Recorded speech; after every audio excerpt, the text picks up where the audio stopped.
Adem oğlu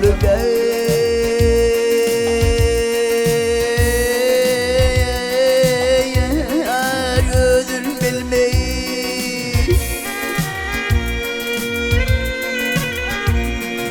Adem oğlu gözün bilmeyi gedem edeceksin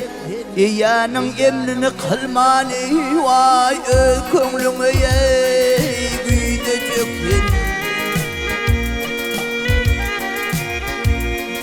İstersen dünyanı kapsam Karun olup gence çapsam Halal haram yerine taksam vay gözüm yumu yutacaksın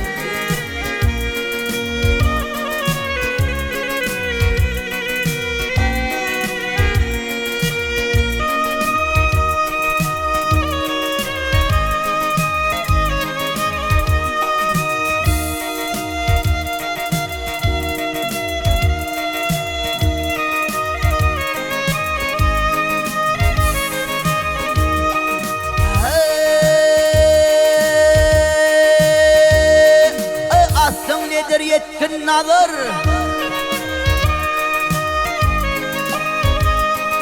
tutun işinden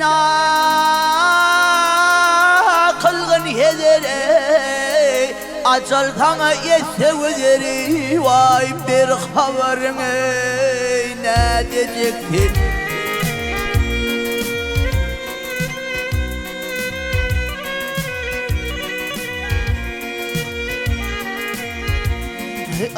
Dünyanı kılgın tutmağın işin gör bikar yatmağın Mağtum olu unutmağın ey vay gideceksin